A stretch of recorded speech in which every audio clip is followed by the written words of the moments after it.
a world where the number of movies available is great, but many are so bad, you'll learn a new definition of hate. One man sifts and reviews through the movie sludge. One man will be the movie cop, jury, and judge. He goes by many names, but you know him by Movies Merica.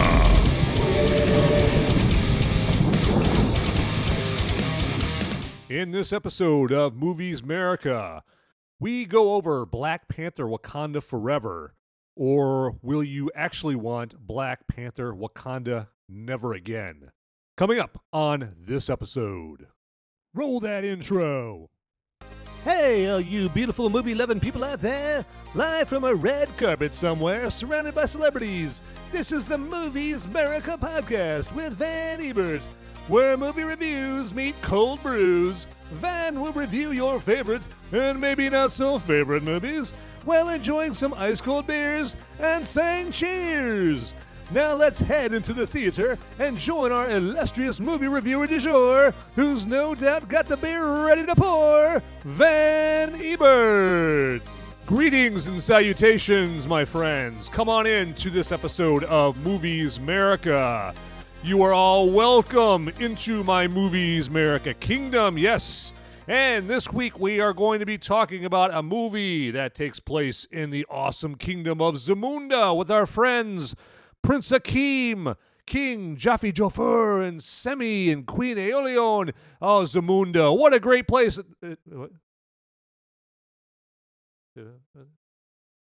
What? Oh, okay. My bad. All right, my fault. So yeah, actually the kingdom that we'll be talking about is Wakanda. Yes, Wakanda. So, before I screw up any worse, let's get right into the trailer for Black Panther Wakanda Forever.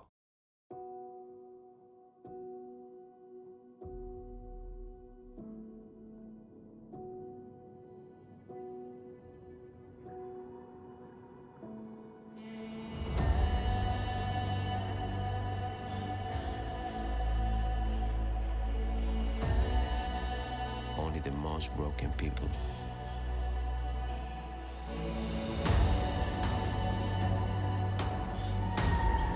can be great leaders.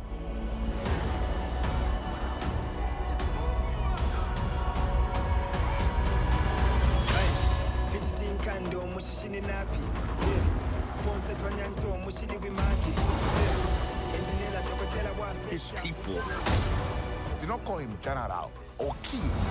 They called him Coogler, the feather serpent god. Killing him will risk eternal war. He's coming for the surface world.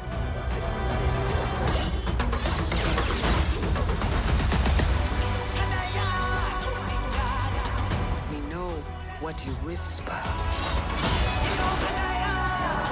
They have lost their protector. Now is our time to strike.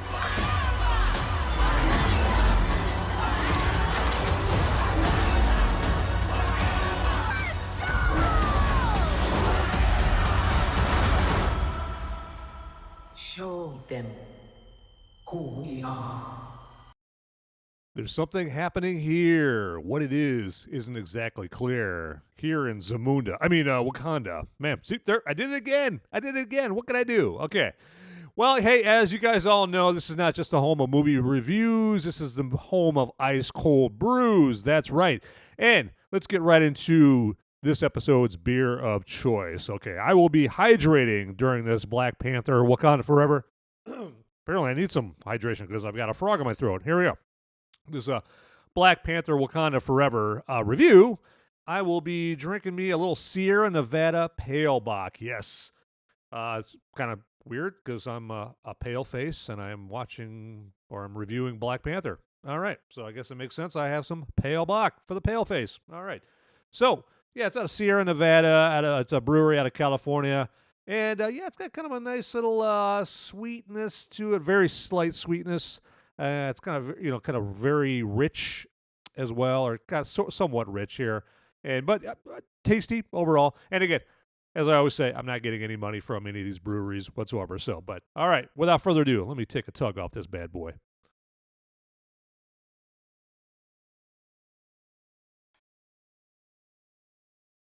Get those frogs out of my throat. Yeah, old frog stomper. Yes, absolutely. Okay, so let's get into Black Panther Wakanda Forever. What do you say? So, this 161-minute long movie, yeah, takes place or begins with King T'Challa, or Black Panther. He's died, and they don't get specific at all about like what he specifically died from. As specific as they get is an illness. Okay. And some theorize, out in the internet sphere and Al Gore's worldwide interweb, that it was COVID. Okay. Now, the movie doesn't portray it as COVID or anything like that. And as we all know, with the exception of a very few rare outliers, COVID tended to take older people, people, in their late middle 60s, 70s, whatever, that were overweight, had other comorbidities, that kind of thing. King T'Challa, the Black Panther, was not none of those things, okay? And so the whole rumor that it would have been, COVID, taking this character, which I think it would have definitely been a mistake to introduce kind of a real-world virus like that into this movie. It's a very polarizing virus. As funny as that sounds to say, keep that out of this movie. They just say an illness, and I choose to leave it at that. So, but if people want to play around with the idea that I bet it was COVID, hey, more power to you. I will not be joining you in that camp. So, but point is that Black Panther, King T'Challa, has died, and obviously they had to do that because of the unfortunate passing of Black Panther star Chadwick Boseman, who was Black Panther, okay? And so not a good time in Wakanda. I mean, they've lost two kings.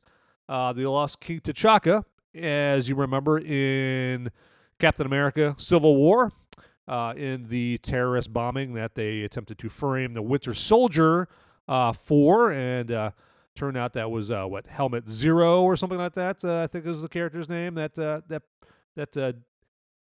was responsible for that travesty that took out King T'Chaka, and now they've lost King T'Challa, Black Panther. And that just leaves the Queen, Angela Bassett, and Princess Shuri, so Letitia Wright, and so they have the funeral for Black Panther. And apparently in Wakanda, they like to hold their royal funerals in Sherwood Forest or the Forests of Pandora. Okay. Hey, you know what? To each their own, right? That's tradition. Have it out there. I would think that would get kind of logistically tough to go out there, and then you have to worry about woodland creatures interrupting the ceremony and all that. You never know. Might never know when lions and tigers and bears might interrupt the funeral. I mean, you got to think about these things right here. You got to where's the event planners and planning for just those kind of contingencies. So I mean, come on, people, get it together. Come on. And so since King T'Challa has passed away from this mysterious illness, Wakanda has apparently retired the Black Panther, or the moniker of the Black Panther, or the position or whatever of the Black Panther. And so they lead you to think that there will be no more Black Panther. It's gone. T'Chaka and T'Challa are gone. And so Black Panther, bye-bye. So another thing that's completely unrelated to the character of Black Panther in this movie that kind of had me scratching my head is, so Wakanda is known as like the sole supply, the sole location of this, I guess, super property, called vibranium, okay? And vibranium makes your weapons better, creates deadlier weapons and cool tech and all that stuff, okay? And the movie acts like vibranium is the only thing that creates the deadliest weapons, like just totally disregarding and forgetting about the alien tech that came from the New York City attack in the Avengers. Because remember, after the Avengers, we had Spider-Man Homecoming, and Michael Keaton's character, Adrian Toomes, was taking the alien tech and making these cool weapons and selling them on the black market, pretty awesome, deadly weapons. And so Black Panther prefers that you forget about that. Okay. That vibranium is the only ultimate source of power and deadly weapons, and nobody else has them. The United States in particular, they're still using M4s and traditional, armaments and rounds and weapons and that kind of thing, and they just don't have any super weapons of their own. Even though we've had several movies and TV series in the MCU showing that all kinds of countries not named Wakanda has super weapons, okay, but I don't know if it's a Ryan Coogler thing, the director and writer of Black Panther. He just wants to make Wakanda seem superior to every other country, and they are the only ones with this awesome superior technology. Yeah, but we all have brains. We all remember. We all have this thing called memory. So it doesn't really jive and fit in with the rest of the MCU canon. But all right. So, well, hey, let me take just a minute here to remind you that these Movies Merica episodes are on Apple Podcasts, Google Podcasts, Spotify, iHeartRadio, and many other platforms. And if you happen to be on Apple Podcasts, please zip on down to the bottom of all the episodes, and you're going to see 5 funky stars. Give it a 5-star rating there if you would. And then there's a write a review button down there that does exactly what it says. Lets you write a review. So write a review down there. It could be nice and short and pithy, or it could be a Stephen King novel. That's cool. And then if you zip all the way back to the tippy top of all the episodes, there's the ellipsis, the 3 dots. And right there, you can hit the follow the show option there, and that just downloads the episodes automatically for you, okay? And also, these episodes are on moviesmerica.com. Yes. So you are not hurting for ways to get these episodes. That is for show. Another place you can get the episodes is on social media. So Twitter and Instagram and Facebook. I'm on all 3 of those under Movies Merica. And I put my post and what I consider wisdom and knowledge of the ages out there. Okay, maybe it's not that, but I put stuff out on social media. So, yeah, so check me out on that brand new thing called social media that all those young whippersnappers are using.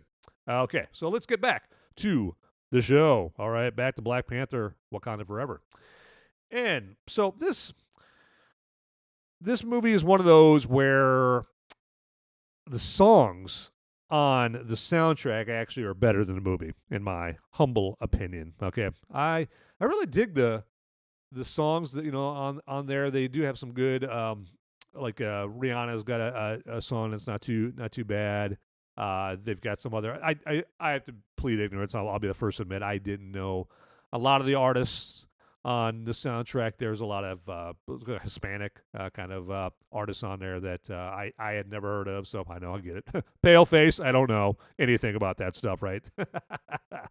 I'm a paleface. I just listen to White Snake, and I listen to Duran Duran, the traditional white bands. Okay, so, no, I'm kidding, but the soundtrack, yeah, some of the songs on the soundtrack are pretty good, very moving, very get your booty moving. So yeah, and I like that.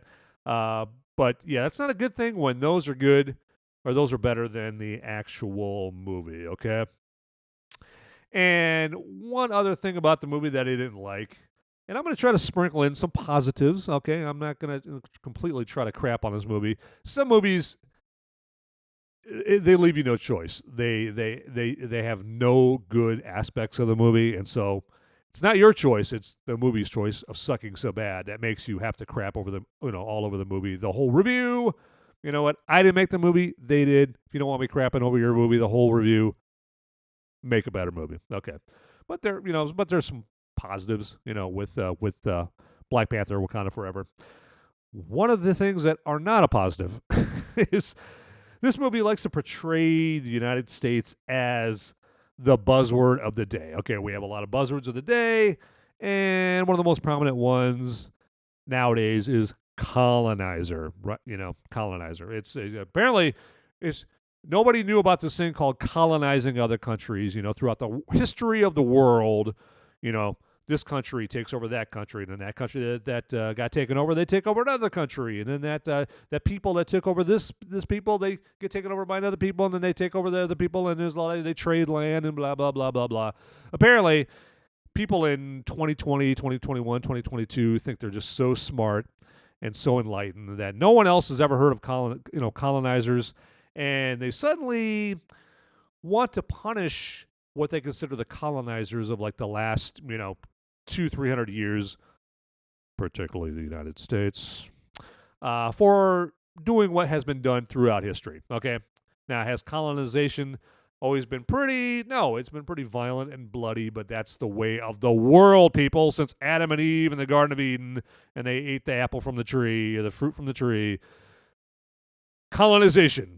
People have taken over people. Countries have taken over other countries, so down wokesters, down boy, down wokesters. All right, we all know about colonizing and colonizer, okay, but in regards to Black Panther Wakanda Forever, yeah, it's trying to portray the United States as a colonizer, even though they tend to forget the lore of one country named Wakanda that was actually created when ancient men colonized the land that is now known as Wakanda from the originators, okay? Because Wakanda was originally populated and lived in by these creatures, these god-like creatures called the originators, and then ancient men came to Wakanda, killed all the originators, and colonized Wakanda. But this movie portrays like, oh, Wakanda, we can wipe our hands clean of colonization. No colonization here. We've never been colonizers. Colonizing? What is this thing you speak of? You guys created Wakanda from, guess what? Colonization. Yeah. Hey, all right. Don Pardo told them what they want. All right. Hey. So, yeah. So, I mean, it's one of those things where I was rolling my eyes the whole time like, oh, Jesus. What? Okay. All right. So, all right. You want to put that, don't want to stop looking down your nose with that look of judgment about the whole colonization thing, because Wakanda was, and I know I'm well aware Wakanda is a fictional, country, but the people who made this movie are very real, and they're trying to send this colonization message in this movie with portraying Wakanda as this perfect country that has never colonized anything. We have nothing to do with colonization. Now, moving on. So the big bad, because every MCU movie's got to have a big bad in it, has to have a big bad guy or gal. And the big bad in this one is named Namor, or as everyone else calls him, Namor in this movie. But the big bad calls himself Namor, and I guess out of a sense of wanting to piss him off, everybody else calls him Namor. And so Namor, where his origins are, basically his mother was originally from Mexico, or the Yucatan Peninsula to be more specific. And so he was born in the ocean because the Spanish conquistadors come over and colonize Mexico, and they spread smallpox everywhere. And so the shaman of the tribe that Namor's mother belonged to was drawn to like underneath the underwater and found this flower made of vibranium, and he turned this vibranium flower into like this potion or something that he had everyone in the tribe drink to try to keep them from dying from smallpox or contracting smallpox. Well, one thing that was unknown, that did occur to them is when they drink this, well, now they can no longer breathe oxygen or process oxygen. They have to go into the ocean to live because they have to breathe water. Okay, they're basically fish. Okay, now, and so his mother and the rest of the tribe, they revert to the ocean. Now, they don't mention, like, okay, once they start choking to death because they took this and they can't process oxygen, they didn't really say, how did it come into their mind to know they have to go to the ocean and get into the water to continue living? They never really said, like, how that occurred to somebody, and they all just, in sync, all went into the water, but okay. So they go to the water, they go to the ocean to continue their living, their tribe, and so Namor ends up being born under the ocean, okay, and he's established like this Atlantis-like underwater kingdom, but it's definitely not called Atlantis, okay, and to explain his arc in this movie, his intentions, his plan is very similar to Thanos. There you go, Thanos. Okay, and, what he's trying to accomplish, and his abilities are very similar to Aquaman. Okay, he's underwater. He's very adept. He's very powerful under the water. He can fly around on the surface world because he's got these little wings on his heels. Apparently, he drank a lot of Red Bull. And he's got wings. So that's the whole Namor in a nutshell right there. So he's the big bad in Black Panther, Wakanda Forever, okay? And to be honest, yeah, he quite frankly is one of the duller MCU villains, okay? Like I said, this movie's 161 minutes, and a big part of the 161 minutes is he basically goes and he captures Shuri at one point. Not a spoiler, okay? But he captures Shuri, and he just proceeds to tell her and bore the rest of us with his origin story and all that, and he goes into this whole story that is just told you, okay, and it really doesn't make you care anymore. At least it didn't make me care anymore about like why he's doing what he's doing. Okay, as when you watch the movie, you're gonna sit here and you're gonna think, okay, well, he wants to do this to this person, but they very easily could have done something else with the person. Matter of fact, they could have wrote this movie to where this person didn't have to have this done to them. I mean, just it's all gonna occur to you, and it just comes off as like writing so that they can introduce another like a useless character. Now, the useless character I'm referring to is Riri Williams. Okay, so when you watch it and you hear the name Riri, just know that Van Ebert thinks that she is like one of the most useless characters in all the MCU movies. Okay, they didn't need her in her, but they had to have her in there because they had to, make sure that they have a genius character in the movie other than Shuri, and they really want to drive home the point that all the geniuses in the movie are all black, and all the white people are bumbling idiots. Okay, so that's that vibe they're trying to put out there, okay? So, all right. So, and I ain't trying to be about, like, only white people are geniuses. No. There's geniuses, very intellectually adept and revolutionary people of all colors and whatnot, but not according to the world of Black Panther, okay? So, okay. The geniuses in this world are of one skin color and one skin color only, okay? Okay, and I hate to say that they've taken it there. It's too bad that we can have movies with more racial harmony. Okay, and that kind of goes into my next point. I mean, I get it. The director and writer Ryan Coogler, wants a superhero and a superhero franchise legacy for black people. Okay, I get it. Now, this would be fine, but it doesn't foster harmony since it casts aside, in a way, joining all races together. Okay, we should all be able to enjoy a movie together. There shouldn't be an all-white superhero movie. There shouldn't be an all-Hispanic superhero movie. There shouldn't be an all-black superhero movie. We should be able to just all, join together harmoniously. And I'm not trying to sound like I like to buy the world a Coke and keep it company, commercial right now. But but that's what I'm sounding like right now. Okay. Yeah, I mean, pretty much this movie, it self-segregates. And it just self-segregates because of the relatively recent trend of ripping off the scab of slavery and Jim Crow laws. And it just breeds hostility, not harmony. When you got a movie like this that doesn't doesn't endear itself, that tries to like separate itself, from every other race other than one. Yeah, it's not a good look, and it's not a good play whatsoever. Okay. And I mean, it's no doubt that whoever's behind this movement of like ripping the scab off of slavery and Jim Crow, whatever is behind it, it's to divide us, and conquer us, of course. That's what it is. And Ryan Coogler has basically fallen for the whole trap of this, right? The whole bait, hook, line, and sinker.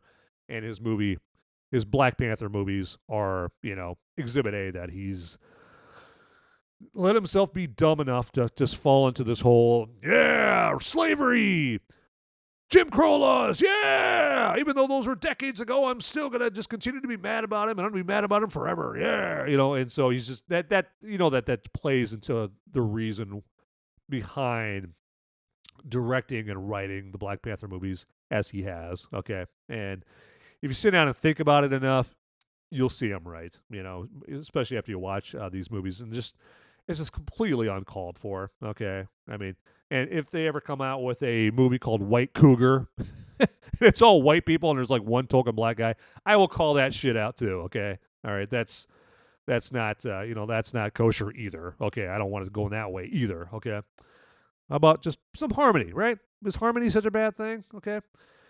And so, I mean, that just goes to the fact that I just don't like segregation movies like this one and other ones like Detroit and The Woman King and, Candyman 2021. I mean, they're just looking to divide, and, so I'm just not a fan, and I don't think anybody else should be a fan, but hey, to each their own. Okay. But that's just going to be like a knock from the jump for movies like this. And, to that vein, like, anyone not black in this movie, to be honest, is pretty much portrayed as lesser and or corrupt and evil. There's no other way around it. That's how they're portrayed in this. And, I don't know. Ryan Coogler's made some great movies where he doesn't make race an issue, okay? Like Creed and Creed 2. I mean, fantastic. Those are great movies. Now, as far as the main character in this, Shuri, Black Panther's sister, is supposed to be the main character, but she just isn't charismatic enough to pull it off. I mean, she's just so introverted and hesitant and mopey and low energy. I mean, really, they should have recasted T'Challa. I mean, the passing of Chadwick Boseman is tragic. I mean, I liked him in all kinds of movies, in addition to the Black Panther movies. But they really should have recasted him. And Chadwick Boseman's family have come out and outright said they'd be fine with that. They wouldn't take offense to Black Panther being recast. I mean, you can't tell me, God forbid, Tom Holland died next week, that they wouldn't recast Spider-Man. Come on. All right. Now, going back to Shuri and her being the main character, maybe one way I could portray like how bad an idea it is for her to be the main character is just imagine the movie Saving Private Ryan. And if they would have made the character of Corporal Upham, like the cowardly guy that was, towards the end he was trying to climb the stairs to maybe save, one of his fellow soldiers, but he was like too chicken to climb the stairs and help him out. He's like just a cowardly guy. What if they made him the main character of Saving Private Ryan? That wouldn't seem right at all, right? That's exactly like what's going on with Shuri in this movie, okay? It makes no sense whatsoever. I mean, at least Chadwick Boseman, he had that regality, right? He had that strength, okay? And again, it just goes back to, they should have recasted T'Challa. I mean, they recasted Thunderbolt Ross after William Hurt died just now. I mean, now Harrison Ford's going to play Thunderbolt Ross. I mean, so it's not beyond the pale to recast the character of Black Panther here. So, all right, let me get a little pale bock here. Drink you a little bit more.